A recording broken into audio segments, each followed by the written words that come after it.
nessas imagens? A ordem é a mesma. A mesma configuração de sala de aula, só que uma vai mais no mundo virtual e a outra é no real. O meu sonho é que o professor. As duas têm tecnologia, né? Uma mais pobrinha em tecnologia, a outra mais rica, mas alguma delas é interativa? O conteúdo que está na sala, nessa digital aqui, é o conteúdo que está todo mundo acessando ao mesmo tempo. Não tem liberdade para buscar. Não para ter uma lugar. É a configuração, a gente entrar, quem trabalha com o celular na sala de aula, a tua sala não tem mais um atrás do outro, como a prof. Léa Fagundes diz, um olhando, que é o que vocês estão fazendo aqui. Quem está sentado mais lá atrás está enxergando a nuca do colega. E essas duas salas de aula com tecnologia mais pobrinha ou mais sofisticada, elas continuam com a mesma configuração convencional de que o aluno vai trabalhar individualmente com o seu material, com a nuca do colega na frente dele, e a interação que existe não é interação, é interatividade, né? Que o Alex Filmes define muito bem, assim, porque a máquina não age. Interação nós temos com o ser humano. Com a máquina, nós temos uma característica de interatividade. Existe interatividade nessa sala de aula? Sim. Existe interação no que a gente está vendo ali? É uma aula centrada no professor. Professor transmissor, professor que está fazendo a sua exposição, que às vezes a gente precisa, não vou contestar isso, tem momentos da sala de aula que a gente precisa fazer isso. Passa para a próxima imagem, por favor. E aí vem, né, que é um artigo da professora Léa sobre, que o título do artigo é esse: Quem mexeu na minha sala de aula? Quando as gurias me perguntaram se eu gostaria de falar sobre cultura digital, é uma coisa que eu sempre gosto de pensar com os professores. Se a gente se arriscar a colocar a tecnologia, a entrar na cultura digital como escola, como professor, como alguém disposto a orientar o meu aluno, eu tenho que pensar que eu tenho que mexer em algumas coisas. E a configuração da sala de aula é uma coisa que a gente tem que pensar, né? Enquanto a gente mantiver os alunos, seja com um computador por aluno, um tablet por aluno, aquela sala maravilhosa com as salas, as classes interativas, e eles continuarem de costas uns para os outros, não tem aprendizagem colaborativa, não tem cooperação, não tem interação, não tem aprender coletivamente aí, né? Que é o contrário destas salas. Eu tinha uma imagem, inclusive, eu não sei o que eu fiz com ela, acho que na hora de decidir, eu estava brigando com... ela não veio.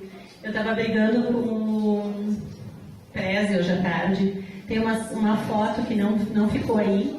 São as meninas sentadas no chão, elas são 5 meninas e um tablet. Elas estão sentadas num círculo, trabalhando juntas, né? Isso sim é um trabalho colaborativo, cooperativo, isso é interação, isso é aprender coletivamente, né? Que não era o que acontecia naquelas outras salas de aula.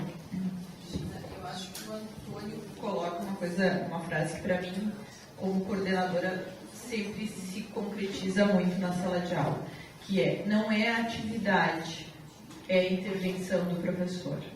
Tu pode pegar o melhor software, tu pode pegar a melhor máquina, tu pode pegar uma atividade assim, magnífica. Coloca uma porta na frente, não vai funcionar. Como se fosse a tecnologia pela tecnologia, que ela merece disposição. Onde que eu vejo isso, assim, às vezes tu sugere a mesma coisa para 2 professores diferentes. Gente, tomam-se rumos totalmente diferentes. A sugestão é a mesma, a atividade é praticamente a mesma, mas quem eu sou enquanto professor interfere naquele caminho. E eu vou dando identidade para esse meu trabalho. Então, assim, eu acho que isso é muito pertinente, assim, eu acho que é muito importante a gente ter esse entendimento, assim, de que é essa intervenção, é a pergunta certa, é o posicionamento do professor, o posicionamento da sala de aula, que é fundamental.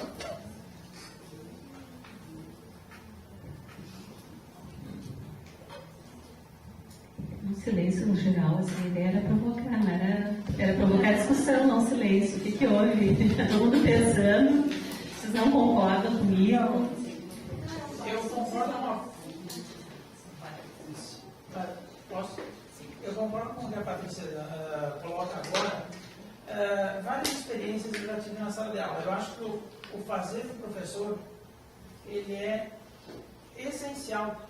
E o que tu planeja, o que tu propõe, se tu organizar de maneira adequada e organizada, com a turma que tu tens lá, tu vai conhecendo. O resultado vem. E é fantástico. Um exemplo disso é uma senhora de 60 anos na EJA, na T1. Ela nunca viu comprando uma ficha, aliás, ela havia visto, mas nunca teve a coragem de mexer. E aí, desmistificar isso aqui. Uma noite, sentei lá com ela, nós começamos com o G-Compriz lá, aquele de apagar os bichinhos lá. E ela não conseguia movimentar o mouse. Eu disse assim, tenta colocar a tua mão em cima da minha. Sempre como é que eu faço. E aí a gente começou. Fazem 3 meses. Essa senhora, na última aula, quinta-feira, ela queria fazer um jogo. Eu coloquei lá de Hanoi. Imagine ela transportando e levando aquilo. Ela estava radiante, com um sorriso nos ouvidos. Então, o nosso fazer, mesmo sendo tão simples, né, faz a diferença. Então, a gente tem que se propor a fazer. A gente falava muito em crianças, as crianças sabem isso fazer bem. Mas os adultos, os idosos, também gostariam de estar aí. E muitas vezes eles não têm a oportunidade, ou nós não temos a mesma paciência de fazer isso. Em relação a outra coisa que passou já, mas eu gostaria de colocar. A questão do celular na sala de aula.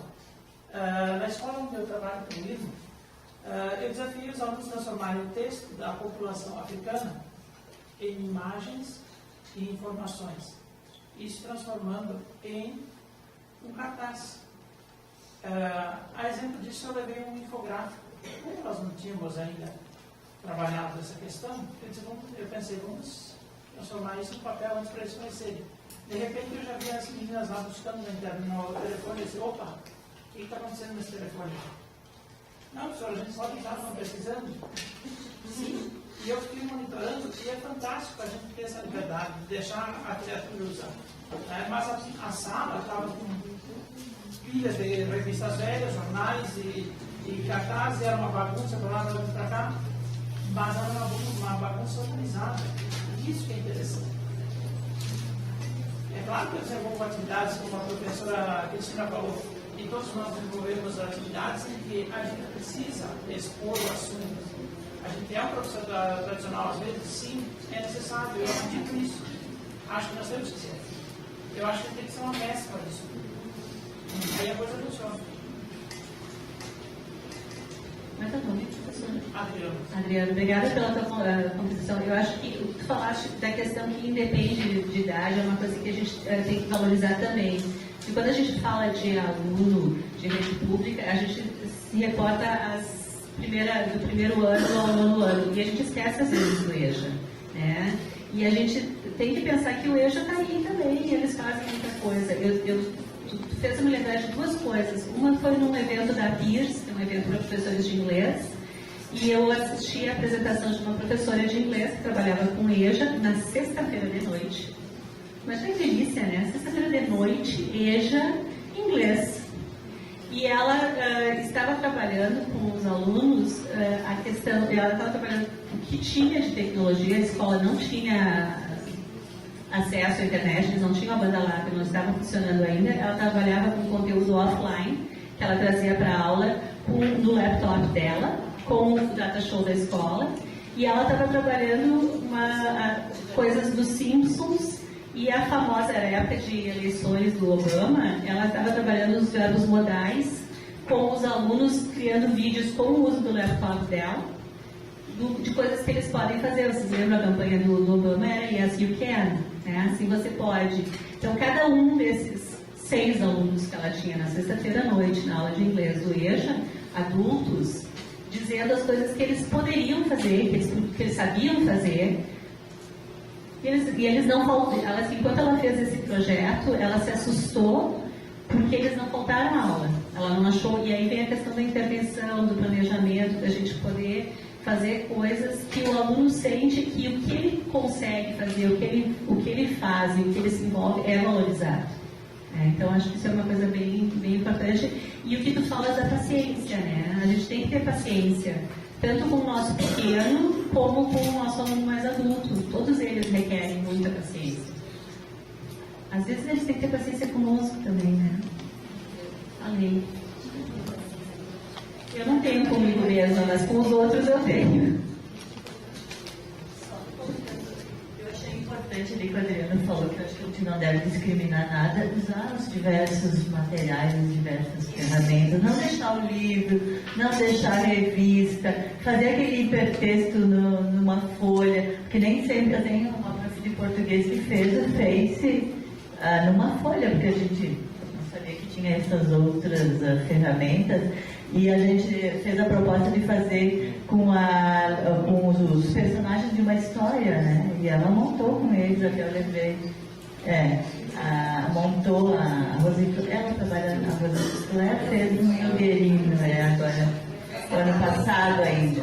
E ela fez com o autor que vinha na escola, com texto, até a gente mostrou nesse último encontro de língua portuguesa, que a gente pode usar e eles sabem fazer, desenhando também, né? E aí estão mostrando isso, essa nova tecnologia. Outra coisa também, assim, é os medos, né? Que eu não quis falar, porque eu acho que eu, né, tenho aquele medo de tudo, mas a gente foi criada assim, acho que não se pode discriminar os profs também, né, para não me discriminar, assim, porque às vezes tu não mexe, porque eu demorei muito, assim, te insistiu muito para perder esses medos, e mesmo assim, é diferente quando a criança incentiva, né? É diferente porque eu acho que se eu tivesse criado meus filhos assim como eu fui criada, não sei se não teria medo também, né? Então, só para me desculpar, né? E não discriminar ninguém, porque às vezes a gente diz, a gente tem que incluir, mas a gente tem que incluir todo mundo, e às vezes aquela pessoa lá